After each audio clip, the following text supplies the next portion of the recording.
Kemudian di sini dikutip juga perkataan salah seorang ulama hadis besar, yaitu Al-Imam Az-Zuhri rahimahullahu taala.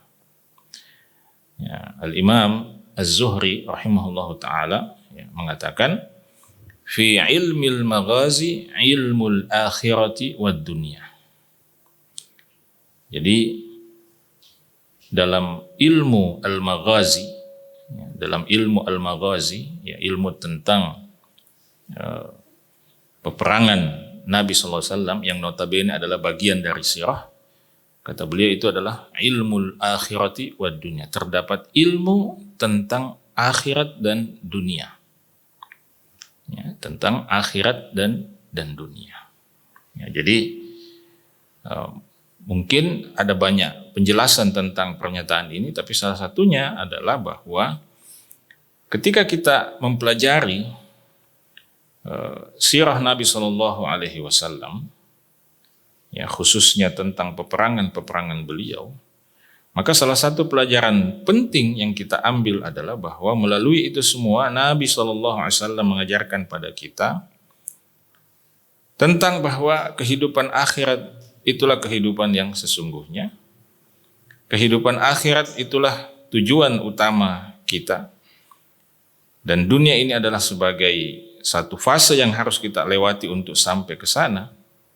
Sehingga kita akan melakukan apapun di dunia ini, kita akan mengorbankan apapun di dunia ini untuk bisa selamat sampai ke kehidupan akhirat kita itu, bahkan meskipun itu mengorbankan jiwa, harta, dan seluruh yang kita miliki di jalan Allah subhanahu wa ta'ala.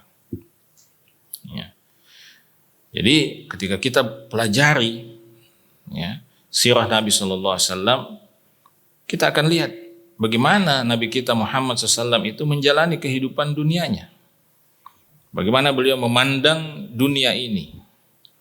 Bagaimana seorang manusia agung, manusia besar seperti Rasulullah SAW, yang notabene kalau dia menginginkan apa saja terkait kehidupan dunia ini, maka insya Allah beliau bisa mendapatkannya.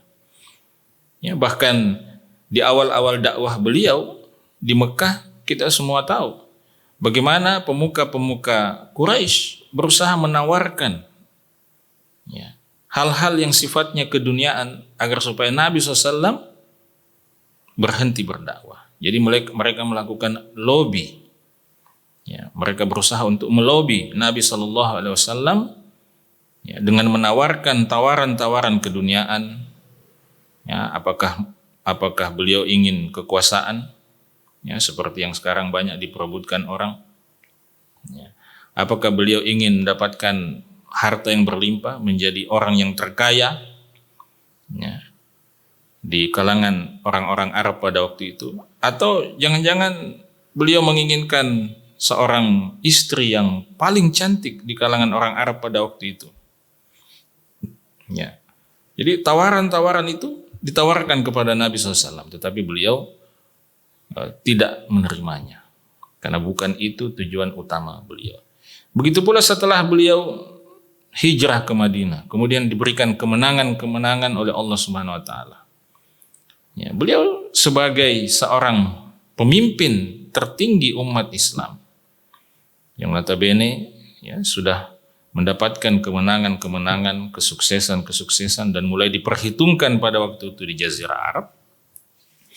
Tentu saja beliau bisa menggunakan kedudukannya, beliau bisa menggunakan posisinya untuk mendapatkan apa saja yang beliau inginkan.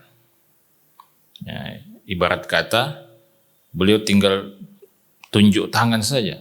Kalau menginginkan sesuatu, beliau tinggal tunjuk tangan saja. Ya, atau kalau hari ini mungkin biasa pejabat itu kalau mau sesuatu tinggal tulis nota, tinggal menulis nota saja.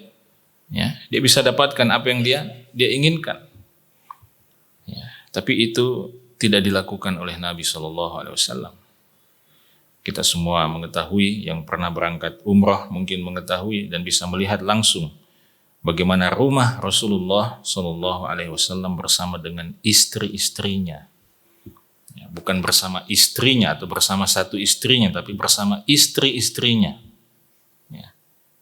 yang luasnya mungkin kalau dikonversi dengan kita sekarang, kehidupan kita sekarang itu mungkin tidak lebih dari rumah tipe berapa itu, tipe 36 mungkin.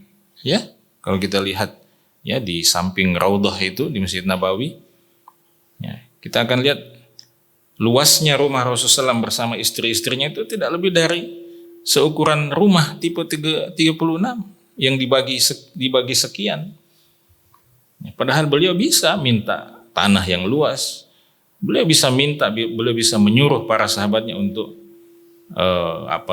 untuk membangun rumah untuk beliau yang terbesar pada waktu itu di kota Madinah, beliau bisa lakukan. Ya. Tetapi itu tidak beliau lakukan sallallahu alaihi wasallam. Nah, ketika kita membaca hal-hal seperti ini, maka kepada kita diajarkan satu hal yang sangat penting terkait bagaimana kita memandang kehidupan dunia ini dan terkait bagaimana kita memandang kehidupan akhirat kita.